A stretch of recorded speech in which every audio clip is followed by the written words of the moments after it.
faster than ever, and with so much change comes so much expectations. The skill gap is on an ever increase, and in order to keep up with it, we need to adapt.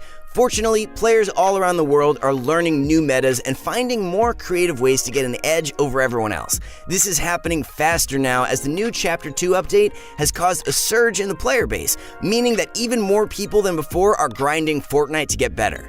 In order to keep up with the increasing skill gap, it is vital to know the best tips and tricks. To help you guys dominate the community and hold controller players' places as some of the best in the game, we've created this video which features 5 insanely useful tips for controller that will make you much better than ever before. But before we get into it, if you guys are interested in getting better at Fortnite, then click the link below to go to ProGuides.com, where you can play with the best players in the world by just clicking a button. Sign up for our membership at ProGuides and you'll get a ton of incredible content from the best pro players like Benji and Mongrel. So if you want to compete in Fortnite, you have to check out ProGuides.com. Also, a lot of you guys were asking for a creator code, so we went ahead and made one. Be sure to use code ProGuides in the item shop when doing any kind of purchase to support your friendly ProGuides Fortnite team. Also, be sure to drop a like on this video to show your support. We strive to bring you the best content available. Alright, with all that being said, let's get into the video.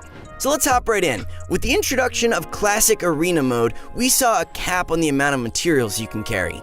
This was set to 500 for each material, meaning that you can only carry 1,500 materials. Although not necessarily little, this split the old material cap in half, therefore giving you guys less mats to work with. Being able to build freely without worry of your materials then became less of a reality. Conserving materials, on the other hand, is becoming more and more important. This causes a big problem. A lot of times, you're going to need to use up a lot of materials in order to play effectively, especially with the addition of the all-new weapons that can burn through walls, such as the relatively new SMG in Chapter 2 and the buff in rocket launcher spawns. So how do we combat this? We can't build less, but we have less materials. Well, we have a solution for you. One of the most useful building maneuvers for retaking high ground is the classic 90. However, 90s tend to waste a lot of materials, making them hard to crank without wasting a load of mats. High ground is also very important in competitive play.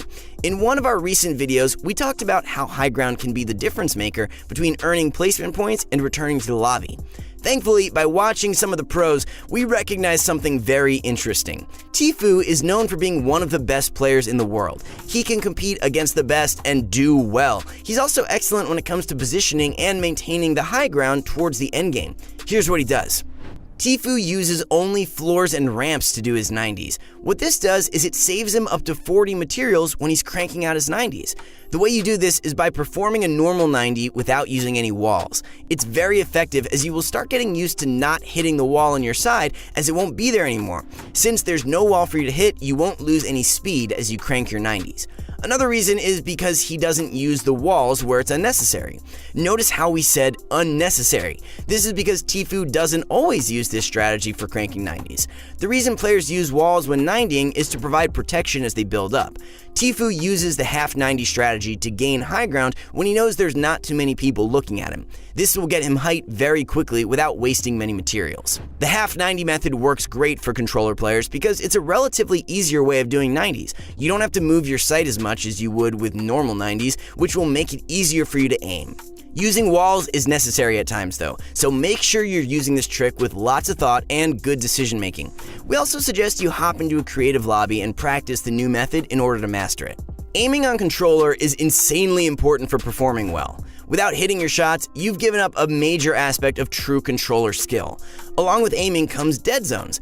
Dead zones are the radius at which your controller's analog stick stops being reactive to movement.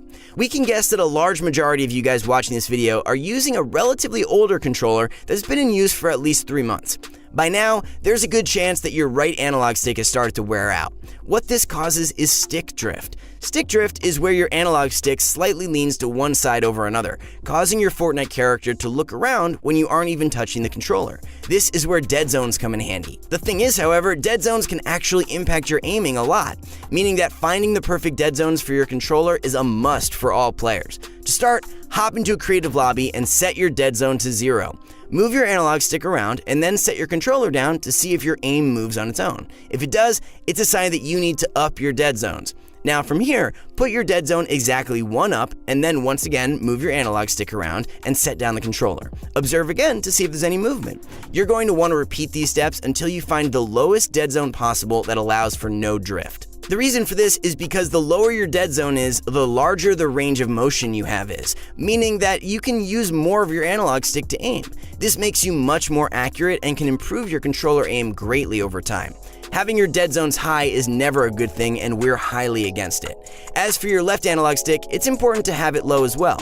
This is because controller movement is superior to keyboard and mouse and every other platform. Controllers provide 360-degree movements, while keyboard and mouse players only have 8 directional. This is a huge advantage that can help greatly in build fights and shootouts. But the left analog stick tends to wear down less since you're not using it as aggressively and frequently as you would your right. Also, if you happen to be on a new controller, set both dead zones to 0 and change your dead zones whenever you notice that your controller is developing a drift. In summary, be sure to fine-tune your dead zones and make sure that they're optimal for your specific controller. Oftentimes, it can be a bit harder to take walls when you're on controller.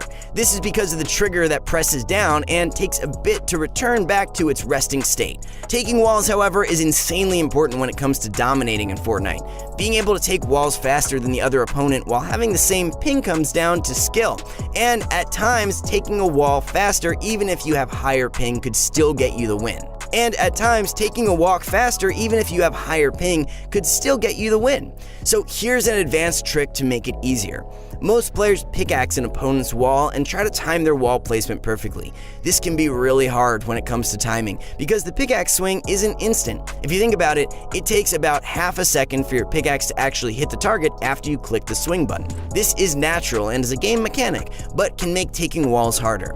Our workaround solves this problem and gives you an awesome and insane way to take walls. The way this works is you want to use your pickaxe to make their wall weak. Get it as close to breakable as possible, and then switch to an SMG. Now, with your SMG, shoot until the wall is once again as close to breakable as possible, but don't break it. Finally, switch off to whatever shotgun you're using, whether it's a pump or a tactical. This step is the most important. What you guys want to do is shoot the wall while switching to build mode and holding down the place build button almost instantly.